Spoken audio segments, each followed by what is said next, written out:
बिस्मिल्लाहिर्रहमानिर्रहीम रब्बी इश्रह ली सदरी व यस्सिर ली अमरी वाहलुल उक़्दतम मिन लिसानी यफ़क़हू क़ौली।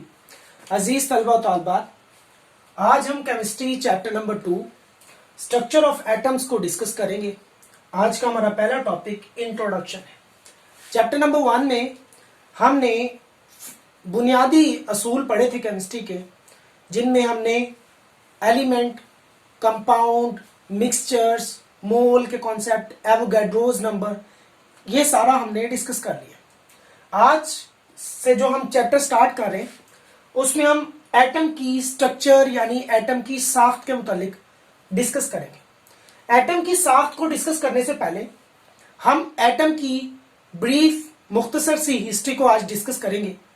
ये हमारा पहला लेक्चर है चैप्टर नंबर 2 का। तो इंट्रोडक्शन है। एटम जो है, इसको ग्रीक फिलोसफर्स जो थे, यूनानी फिलोसफर्स, उनका ये ख्याल था कि अगर हम मादा को डिवाइड करते जाएं तो हम एक ऐसे बुनियादी यूनिट पर पहुंच जाएंगे, बेसिक यूनिट पर, कि जिसको हम मजीद तकसीम नहीं कर सकते।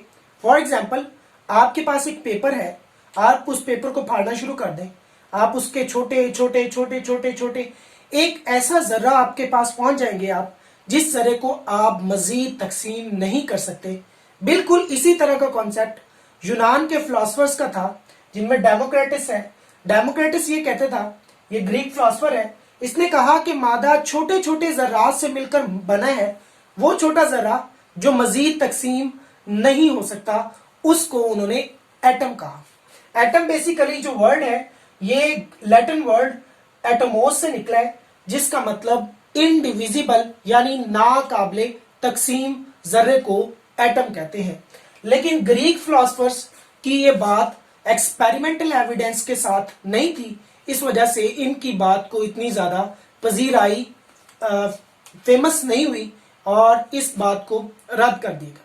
लेकिन 1808 एक इंग्लिश स्कूल टीचर था, जॉन डाल्टन, उसने अपनी एटॉमिक थ्योरी पेश की। 19वीं सेंचुरी की ये बात है। इसने एटॉमिक थ्योरी में ये कहा कि मैटर जो है कंपोज्ड होती है टीनी पार्टिकल से, इसी तरह कंपाउंड्स जो होता है वो एलिमेंट से मिलकर बनते हैं, और अगर हम एलिमेंट्स को कंबाइन करें तो कंपाउंड बनता है, और कंपाउंड को डिकम्पोज करें तो एलिमेंट्स बनते हैं।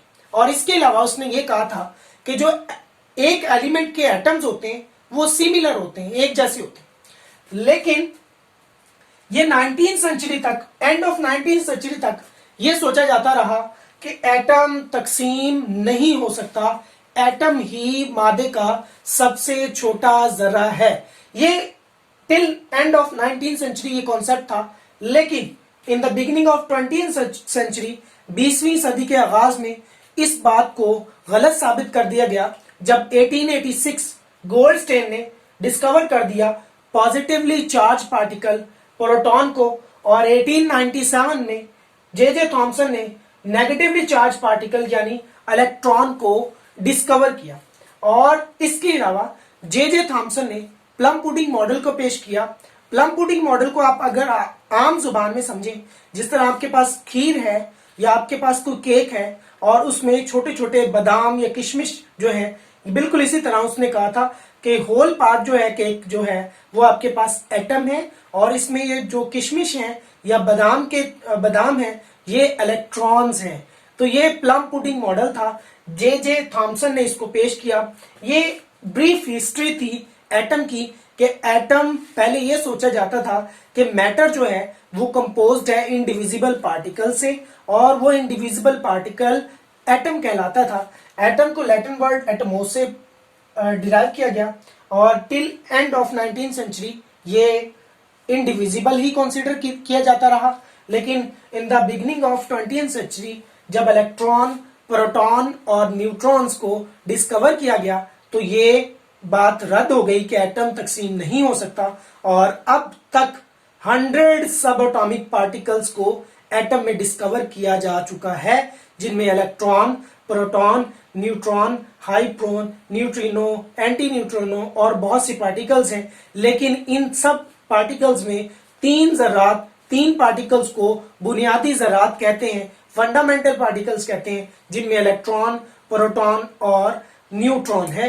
आज के लिए बच्चे इतना ही। अपना बहुत ज्यादा ख्याल रखिएगा। अल्लाह हाफिज।